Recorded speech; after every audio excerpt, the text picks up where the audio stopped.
Good morning. Good morning, ladies and gentlemen. Welcome to GibTalks 2016. It's great to see so many of you so early in the day.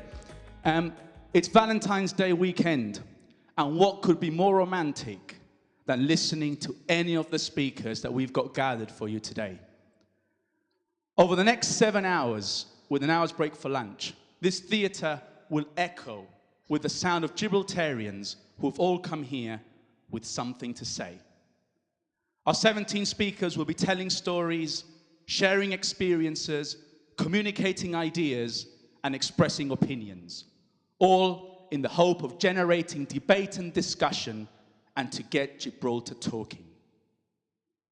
This is our second edition of GibTalks, following our inaugural event in January of 2015.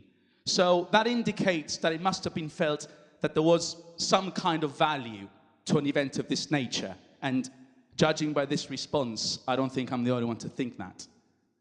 And I think that this value was made evident at a very early stage at last year's GibTalks. In fact, as early as our opening talk, as just a few minutes into our first talk, which was given by Dominic Searle, who at the time was still editor of the Gibraltar Chronicle. Mr. Searle was talking about the year 1988, a year in which he argued a number of events took place which helped to shape the Gibraltar that we know today. He spoke about the election of the first GSLP administration and how Joe Bossano became the first chief minister to have to take responsibility for developing a self-sustaining economy following the reduction of the MOD presence on the Rock. He spoke about the collapse of Barlow Clowes and how that led to financial structures which are still in place in the industry locally. And of course, he spoke about the shooting of 3 IRA terrorists by members of the British SAS in the streets of Gibraltar. And it was in reference to this last event that Mr. Searle made a few startling revelations. He first told us that an intelligence source had informed him that the officers of the local judge who was heading the inquest into the killings had actually been bugged by British intelligence, who therefore had access to all the behind-the-scenes discussions to do with the case. And he also told us that some of the soldiers who came to give evidence at this inquest were not even the ones who had been involved in the shooting at all.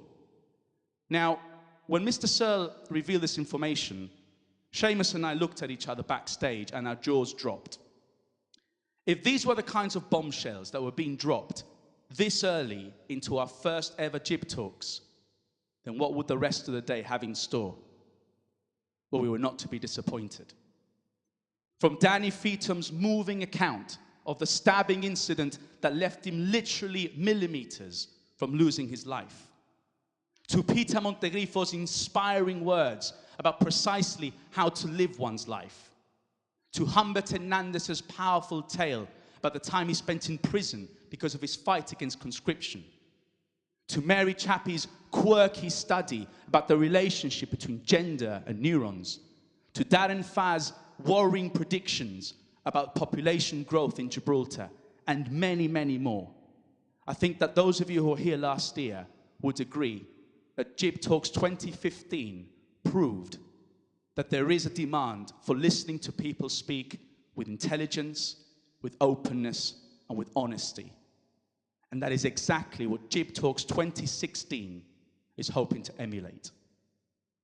Once again, we have assembled a lineup of speakers who represent a cross-section of our community, with an age range that spans from the 70s to the early 20s, and a variety of backgrounds that includes the world of politics, sport, art, literature, science, academia, the media, and many, many others. Our speakers can talk about anything they want, and not just necessarily about the areas of expertise. In fact, the only restriction we've given them is how long they're allowed to talk for. Our speakers have a time limit of 15 minutes in which to give their talks, or 10 minutes in the case of our Vox Pop speakers, about whom I will explain a little bit more later on in the day.